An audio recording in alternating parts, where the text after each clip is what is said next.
Socorro, eu tenho um sócio. Olha, é provável que você já tenha ouvido alguém falar assim, ou você já disse isso, ou talvez você seja daqueles que jamais admite a possibilidade de ter uma sociedade com aquele tremendo medo de ter muitos problemas com isso. Eu quero dar para você então a minha opinião a respeito. E para que você possa melhor entender o que eu penso, eu vou começar colocando aqui uma historinha que conta que um determinado cidadão entrou correndo no escritório de um advogado, numa daquelas cidades menores aqui do Brasil, do interior de um estado, e correu esbraforido, e aí perguntou onde estava o advogado, disseram que ele estava na biblioteca, ele correu para a biblioteca do escritório do advogado, quando chegou lá, o advogado estava lendo, e ele disse, se apressou em dizer, doutor, mataram fulano. E aí o advogado, plácida e calmamente, tirou os olhos do livro, olhou para o cidadão e disse, calma, porque eu tenho todo esse instante aqui para acusar o filho da mãe que fez isso. E aí o cara se apressou em dizer também que, mas estão dizendo, doutor, que fui eu. E aí o advogado também olhou para ele com calma e de maneira muito serena disse, calma, porque eu tenho toda essa estante aqui de livros para absolver você. Olha, eu comecei contando aqui essa historinha para que você possa entender o nível de polêmica que existe com relação ao assunto sociedade. Existe sim metade da torcida que condena e existe uma outra metade que eu quero colocar para você aqui que concorda e até acredita que a sociedade é uma boa ferramenta para se ganhar dinheiro. Mas para isso é importante que eu fundamente melhor as minhas opiniões. Eu coloquei aqui uma série de pontos que eu quero trazer para você, tá certo? Você tranquilamente pode ter uma empresa com sócio, sem sócio ou com muitos sócios, vários sócios. Tudo é possível. E naturalmente, se você é um fundador, a decisão ela passa a ser sua, de qual modelo você vai adotar ao longo do tempo. Se você é alguém que está pensando em empreender, você também tem essa decisão agora, porque você pode procurar alguém admitindo essa possibilidade ou não. Ou seja, você realmente tem o poder de decidir com qual modelo você vai caminhar. Agora, da mesma maneira que você sabe que existem dois lados dessa versão, a grande questão aqui é, afinal de contas, eu devo ou não devo ter um sócio? A minha opinião, eu vou lhe dizer, eu, Fred, penso que se você não é um cara onipresente, que se você não é onipotente, porque essas duas características, só ele, e se você não sabe tudo sobre tudo e tem um forte desejo de crescimento, e ainda vou dizer mais, se você é alguém que preza por a sua qualidade de vida, que você pode ter hoje ou não, ou você pode ter perdido e queira recuperar, talvez seja uma boa você considerar a possibilidade de admitir um sócio. Mas eu preciso lhe argumentar um pouco mais, então vamos seguindo aqui. Um primeiro argumento que eu creio que tem uma certa força é o fato de que as maiores empresas do mundo, nesse momento, todas começaram com sociedades. Eu não estou dizendo que elas admitiram sócios à medida em que foram crescendo. Elas começaram com sócios. Por exemplo, a Amazon, a empresa mais valiosa, que tem lá à frente o homem mais rico do mundo, Jeff Bezos. Começou com uma sociedade. Ele e a esposa. Ah, mas era a esposa. Peraí. Ele era um cara de tecnologia e ela era uma pessoa do mercado de livros. Ela era uma escritora, ela ainda é uma escritora, né? Então começaram assim. Hoje a história você sabe, ele é o homem mais rico do mundo, ela é a mulher mais rica do mundo, não são mais sócios, nem estão casados. Bom, segundo exemplo, né? O Facebook, Mark Zuckerberg foi sócio de várias pessoas no começo, inclusive de um brasileiro chamado Eduardo Saverin. Bill Gates foi sócio do Paul Allen. Steve Jobs, sócio do Wozniak. Então, não por coincidência, gente, essas empresas que hoje são as maiores do mundo começaram já com sociedades. E também nós podemos lembrar dos vários e grandes exemplos que existem de grupos muito tradicionais, alguns de classe mundial, mas vários deles aqui no Brasil. Eu quero citar aqui a Gerdau, por exemplo, o grupo Hermílio de Moraes, alguns grupos locais como o grupo M. Dias Branco, todos começaram com sociedade porque são empresas familiares. Mas entenda, eles permaneceram com esse modelo, mesmo com todas as possibilidades de conflitos mais graves que uma empresa familiar pode trazer. Porque você sabe que quando se vai desfazer uma sociedade familiar, os traumas podem ser muito maiores, não é verdade? Porém, nós temos que avaliar claramente assim, por que é tão polêmico? Porque existem dois tipos de sociedades. Existem aquelas que são fontes de solução, existem aquelas sociedades que são fontes de problema, né? E, claro, qual para você acha que é a melhor? Certamente, de maneira muito razoável, você deve estar pensando, claro que eu toparia se fosse uma sociedade fonte de solução. Porém, eu tenho algo a lhe dizer. Essa sociedade não existe. Porque assim como você não é perfeito, claro que ao admitir um sócio, você vai encontrar alguém que pode ser muito bom em muitas coisas, mas ele não será perfeito como você também não é. Então, tirar essa visão extremamente pragmática e só olhar para o que está faltando no outro é um pressuposto muito importante para que você possa pensar numa sociedade. Afinal de contas, é muito razoável que a gente imagine o quão de maturidade um processo desse de escolha requer, tá bom? Então vamos lá para outro ponto muito importante, né? Para que você possa encontrar um sócio, você deve colocar todas as suas fichas na escolha da pessoa. Bom, claro que a escolha da pessoa é muito importante. E aí eu quero colocar para você aqui uma informação muito relevante. Qual é o perfil, gente, comportamental de alguém que tem uma característica mais empreendedora?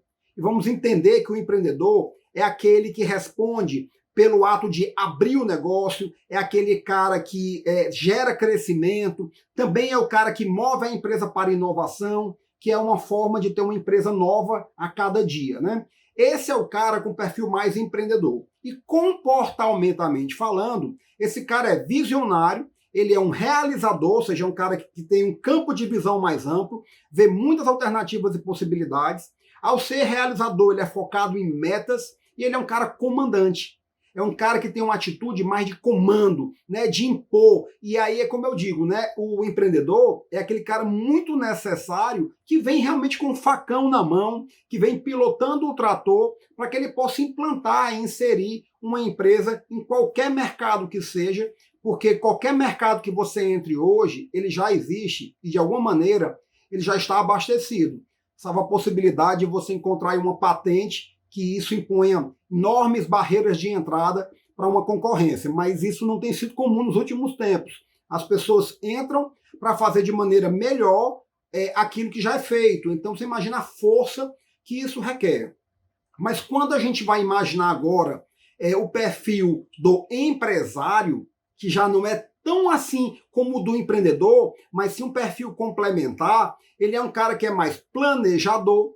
Então ele trabalha, enquanto o visionário, que é o empreendedor, trabalha com cenários, esse que é planejador trabalha com possibilidades. Cenário otimista, cenário moderado e cenário pessimista. E aí projeta as consequências de cada decisão a partir desse planejamento. O próprio empresário também é comportamentalmente realizador. Ele também é focado em metas. Mas quando chega no perfil, que é o perfil, o terceiro, ele é um perfil mais mediador e não tão comandante como um empreendedor. Olha que legal, gente. Então você observa, o próprio empresário, o perfil empresarial, é aquele que confere mais estabilidade para o negócio, é que traz sustentabilidade para os resultados, que transforma oportunidade em resultados. Enquanto o empreendedor é esse que desbrava, que vai à frente. Bom, o ideal seria que todo mundo tivesse todos esses comportamentos, todas esses valores, né, características, mas, infelizmente, ninguém é perfeito, como eu já disse, e aí surge a grande possibilidade de uma sociedade que é um trabalho em torno de uma complementariedade. Mas se você vai fazer uma escolha, tá certo? A primeira coisa que as pessoas muitas vezes pensam é assim, para uma sociedade dar certo, eu vou ter que dar muita sorte, né? E isso é um tremendo erro, porque isso tira do processo o tanto de metodologia que ele deve ter. Então, muitas vezes, as pessoas se queixam da sociedade porque elas fazem escolhas sem nenhum método, elas fazem escolhas quase que aleatórias para algo que para elas é muito importante. Vamos lembrar que normalmente, né, nós como homens de negócios e mulheres também, muitas vezes é natural que a gente tenha um exercício da desconfiança, né? E principalmente aqui no Brasil, porque é natural, a gente lida com todo tipo de situação, né, nos nossos negócios. Muitas vezes nós estamos lidando, comemorando ali um grande resultado, muitas vezes nós estamos ali às voltas com uma fraude, né? Então a desconfiança é sim uma necessidade, um comportamento necessário, né? A necessidade de comprovação daquilo que está sendo feito, né? De constatação, para que se tenha mais segurança. Mas existem dois tipos de desconfiança: a natural, que é construtiva, e a patológica, que é aquela do cara que desconfia até da própria sombra, né? E aí, se você, primeiro, né, acha que tem que escolher alguém para ser seu sócio e que você talvez ache que só vai dar certo se você tiver sorte, eu sugiro, primeiro olhe para você e observe se você realmente está preparado para admitir um sócio. Se você está realmente, vamos dizer assim, no momento adequado, ou se você não precisa analisar algumas questões pessoais suas, porque você vai trazer para aquela relação também todas essas características, inclusive o nível de desconfiança que já pode matar essa sociedade desde o começo. Eu quero lembrar que, assim como um relacionamento entre sócios é um relacionamento horizontal, como deve ser um relacionamento entre o esposo e a esposa. Então, sociedades não são relacionamentos verticais. Relacionamentos verticais, por exemplo, filho, pai, filho. Diretor, sócio, funcionário. É totalmente diferente isso. Você imagina que no relacionamento vertical ainda existe, né? Ainda existe um conceito que eu julgo ser muito errado, mas do manda quem pode, obedece quem tem juízo. Né? Hoje você não trabalha mais com essa possibilidade, não deve trabalhar nem com quem trabalha para você, porque isso não é producente, isso é contraproducente, isso não gera a possibilidade das pessoas entregarem o melhor delas para a sua empresa, porque você paga o salário. Então, quando você vai trabalhar a possibilidade de uma sociedade, você vai realmente ter que fazer alguns elementos muito importantes. Porque, primeiro, a decisão de ter um sócio é uma escolha, e toda escolha requer uma margem de erro. E margem de erro na hora de escolher uma pessoa para ser seu sócio é tolerância. Observe bem, existem alguns alinhamentos que devem vir para que você possa trabalhar uma sociedade. Alinhamentos que são muito importantes. Mas por mais que você converse, que você procure ser claro e tentar fazer com que a pessoa também se sinta à vontade para ser claro o suficiente na hora de combinar uma sociedade, você vai ter que trabalhar em cima de uma margem de erro. E margens de erro automaticamente sugerem que você vai ter que trabalhar em cima de uma decisão. E aí aquela escolha. E quando você escolhe, você já tem aquele nível de segurança que, ó, eu topo assumir essa margem de erro, que agora é calculada, porque eu fiz um bom processo para a admissão desse sócio, e agora eu vou decidir. E a partir do momento que eu decidi, eu entendi e vou agir em prol do fato de que esse cara merece a minha confiança, até que se prove o contrário. Mas eu vou trabalhar para que essa sociedade dê certo. E outro aspecto muito importante, além do fato de que você vai ter que fazer realmente uma escolha, e que escolha inclui margem de erro, que você vai ter que trabalhar com uma decisão clara, tá certo? E seguir em torno disso. Você também vai ter que trabalhar com a sua renúncia, né? Porque eu acabei de citar o exemplo de quem trabalha com base no manda quem pode, obedece quem tem juízo. Ora, se alguém trata assim o funcionário, como é que vai admitir o sócio quando o sócio também manda, né? E aí você vai ter que abrir mão de parte do seu comando para ter uma atitude mais mediadora, porque passou a ter alguém ali da empresa que também tem que ter autonomia, né? Ela tem que ter autonomia, porque sócio sem autonomia não é sócio. Aí tem algum tipo aí de jogo do me engana que eu gosto e não sei como é que é um arranjo aí, tá certo? E você vai dar autonomia para um sócio na medida em que ele mereça a sua confiança irrestrita? Ora, talvez você só vai descobrir se ele mereceu ou não no final, tá? Ou num ponto futuro que você não consegue nem imaginar quando. Mas muitas vezes você não trazer autonomia logo de cara é um forte componente para que a sociedade não dê certo. Então, o alinhamento entre os sócios, o nivelamento de pensamento entre os sócios, ele é fundamental para que você possa já começar dando esse elemento tão importante para que o negócio dê certo, que é a autonomia. Bom, agora aqui eu quero colocar para você, né, o meu roteiro, né, a minha forma de você agir de maneira muito clara, muito direta, para que você possa ter uma sociedade, tá?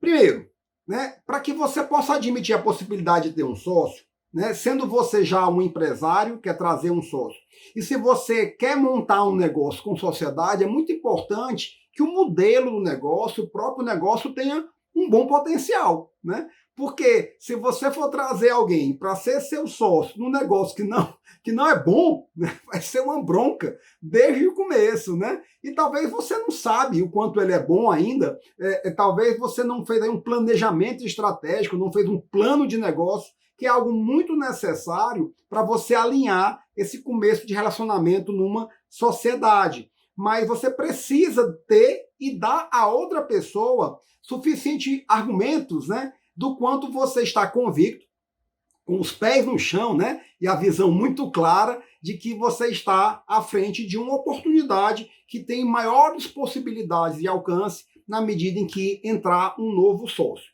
Outra coisa que eu sugiro é a busca pelo alinhamento, né? E agora vamos falar desse alinhamento.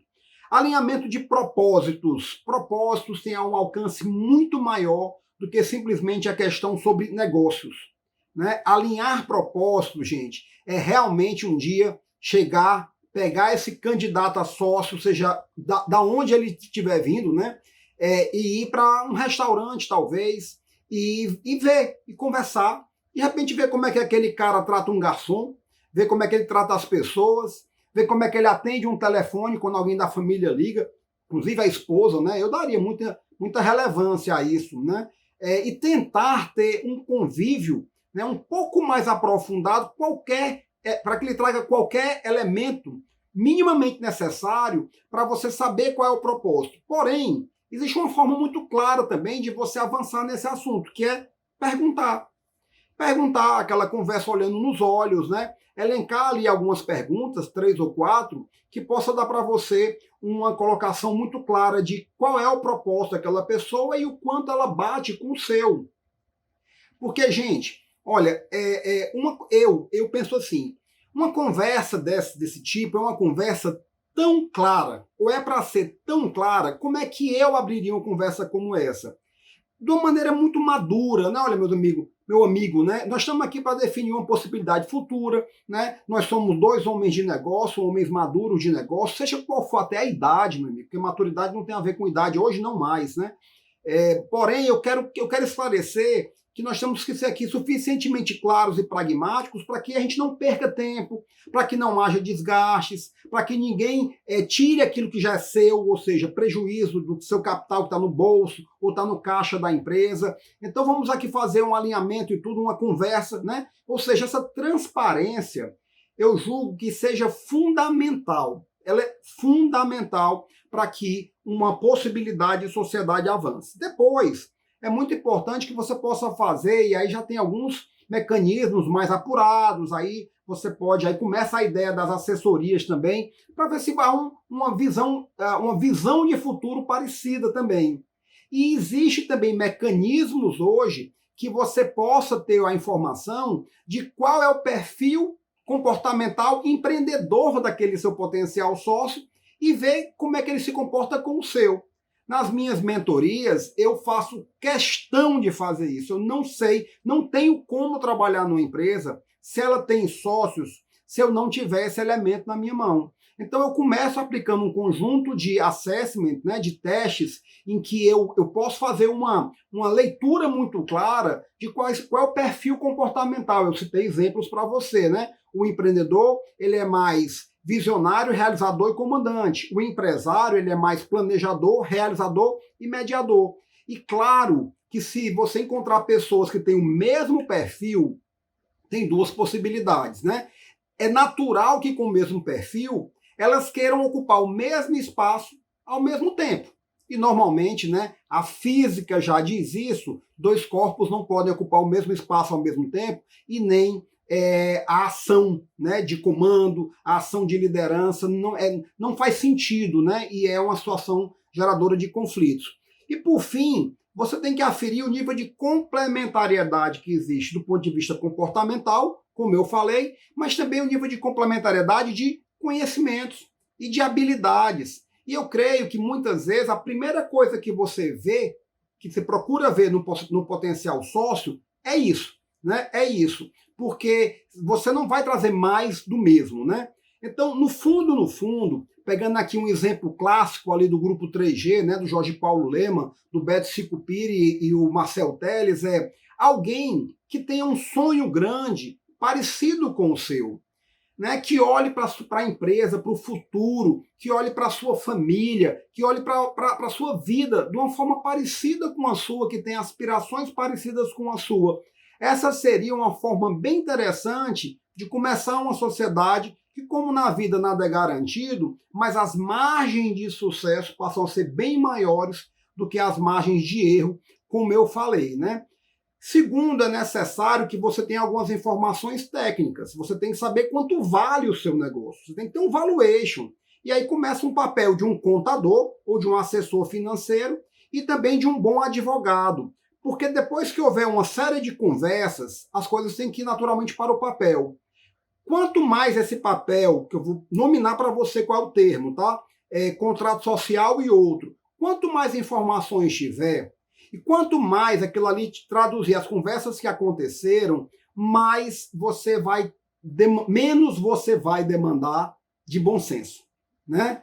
Porque quando a sociedade é feita em cima só do vazio, né, da vontade, do ímpeto, do entusiasmo entre pessoas, meus amigos, pode até dar certo, mas ela vai demandar muito do bom senso. E bom senso muitas vezes é uma questão relativa, né? O que é para você não é para outra parte. E às vezes, olha só, o que é bom senso para você pode ser para mim, mas sob pressão eu reajo de um jeito, você reage de outro, né?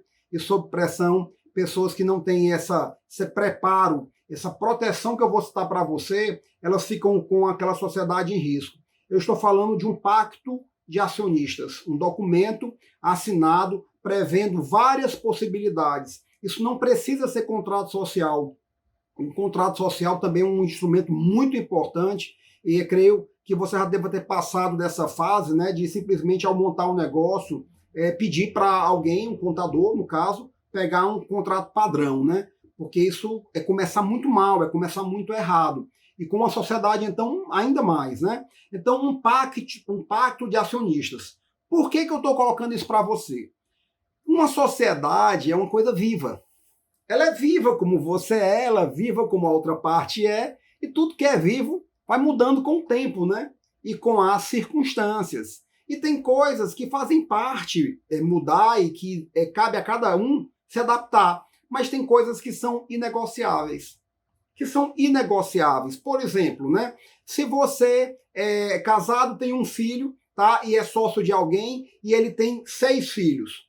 Você vai achar que seja razoável, que fique já pactuado ou fique em aberto, que as outras gerações poderão entrar na empresa naturalmente, né? Não vai gerar um problema, né? Só que a decisão de ter só um filho ou 6, essa diferença não impede ninguém de ter sócio, mas também deva gerar alguma coisa pré-combinada, né? Já que o combinado não sai caro nem sai barato e evita muitos conflitos, né? Para que depois você não sofra com esse vazio que você deixou quando não tentou prever uma série de ações. Então, uma boa assessoria é fundamental. Agora, você vai buscar um sócio aonde, né? Ou seja, dito tudo isso, onde é que eu vou buscar, Fred? Você até está me ajudando, começou a me fazer achar que esse negócio pode ser bom, né? E aí eu fico mais feliz com isso, tá? Eu acho que nós precisamos pensar diferente, formas de negócio, modelo de negócio e constituição de estruturas de negócio. Aí você vai procurar onde? Recrutamento e seleção. Mas peraí, cara, eu vou procurando, é um sócio, não é um funcionário. Eu já vi quem fez isso. Quem contratou uma empresa de recrutamento e seleção e disse, olha, não tem problema se eu contratar alguém que já tenha uma empresa se vocês localizarem alguém com o perfil que eu coloquei, e olha que legal, quando ele colocou o perfil, ele procurou uma assessoria para já procurar alguém com algum alinhamento, né? Com alguma visão parecida. E disse, olha, se for encontrado alguém que hoje é empresário, eu topo conversar. E a coisa funcionou assim, e fluiu, e são sócios até hoje. Existe também a possibilidade, né, de você procurar no seu hall de amigos, né? Saber qual o momento dos seus amigos empresários. Claro, né? Nós temos que fazer negócios com os amigos, né? Com quem não é amigo, não tem negócio. Mas, assim como você pode vender e comprar de quem é seu amigo, você pode ser sócio, né? Mas aí vai requerer todo aquele preparo que eu lhe disse. Não muda nada o fato de você já conhecer previamente a pessoa, muito pelo contrário. Por responsabilidade e amizade que vocês têm, vocês devem ter mais cuidado ainda, ok? Existe também a possibilidade, que eu quero relatar aqui, daquele que procura um sócio capitalista, tá? Porque ele quer o sócio porque tem dinheiro. Aí eu quero colocar para você algo que eu tenho que ter muito cuidado.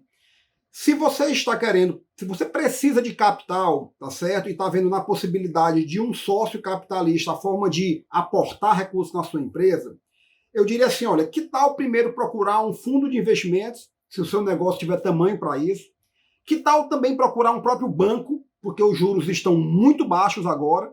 E por fim, caso você vá procurar um sócio capitalista e ele decidir que vai estar dentro do comando também, ele vai para dentro da empresa, aí olha só, isso é algo bem delicado, merece bastante cuidado, por motivos óbvios, né?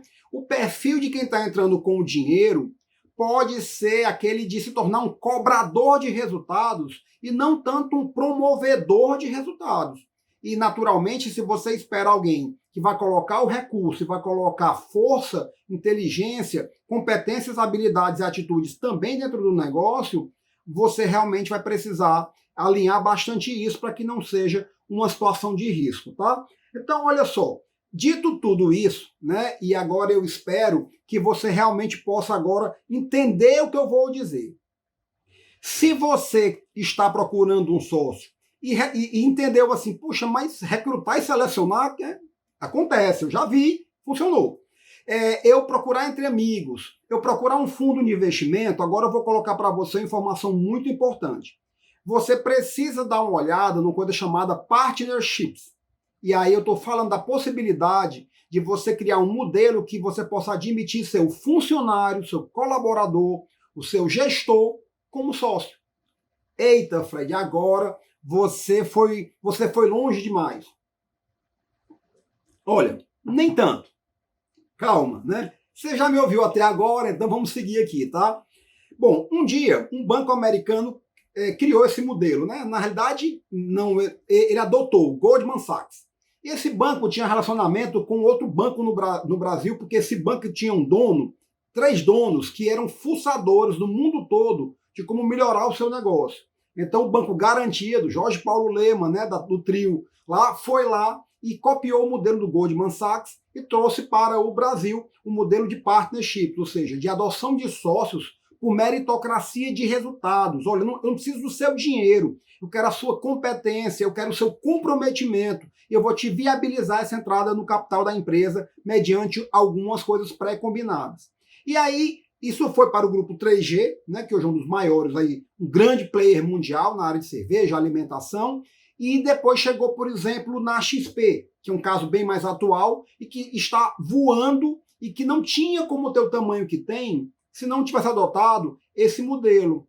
Então, olha só, gente, a XP tem centenas de sócios, eu não sei nem se chegou já na casa de milhares, mas centenas eu sei que tem. Mas existe um aparato muito apropriado, um ambiente muito preparado para que eles possam ter isso. E eu quero dizer para você que, para mim, eu sempre digo isso, não existe nada que uma empresa grande tenha que outra empresa não possa ter. Porque independente do seu porte, você nunca será uma meia empresa. Você não é uma empresa pela metade. Nem tampouco você é um empresário pela metade. Então você pode começar a aprimorar os seus conhecimentos com relação a partnerships, porque provavelmente, se a sua demanda não é por capital, pode ser que tenha dentro da sua empresa alguém muito apropriado para você desenvolver. E se você disser assim, mas não tem ninguém na sua empresa e você quer realmente dividir o dia a dia, quer dividir o esforço, quer gerar mais alternativa de crescimento, aí eu te digo que você cometeu uma falha, né? Você está precisando de um sócio, mas dentro do seu negócio você não desenvolveu ninguém para caso você vá ali, leia sobre partnerships, conheça um pouco mais, se conecte com essa história de sucesso aí, desses nomes que eu citei para você e tantos outros, né? Gente, as startups já começam com esse modelo. O Vale do Silício transpira esse modelo, né? As empresas que eu citei lá no começo também trabalharam com esse modelo e trabalham, entendeu? Então, gente, sabe aqueles problemas terríveis, né? Relacionamento com as pessoas, entre pessoas, falta de compromisso, de engajamento de quem trabalha para você. De repente, quando você trouxer para dentro da sua sociedade um funcionário que se torna um sócio, você vai estar dando para eles uma mensagem muito grande, que naquela empresa realmente as pessoas podem crescer.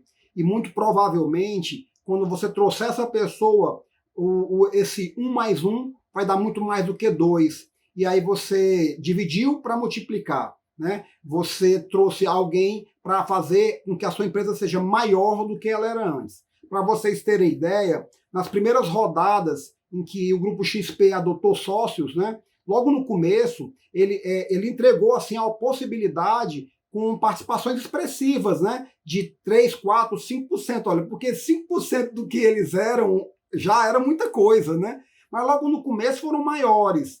E depois caiu para 3, para 2, para 1%. E hoje, quem entra na primeira rodada ali, quem entra e tem a possibilidade de entrar, entra com 0,0 alguma coisa. Mas só que 0,0 alguma coisa é um bocado de coisa para um patrimônio de bilhões de reais. E claro, não vai parar por aí. Porque todo mundo que entra numa sociedade nesse modelo de partnerships, ele entra não por nenhum favor. E entra porque conseguiu o resultado? Já é. Mas ele entra quando ele prova para quem já está lá dentro de que ele vai fazer com que o todo valha mais. E aí ninguém dividiu. Só multiplicou e somou. Então, aqui agora eu quero dizer para vocês, né? Socorro, eu tenho sócio? Calma. Pense bem, dê uma olhadinha em todos os argumentos que eu lhe coloquei e depois você toma a sua melhor decisão. Ok? Um abraço.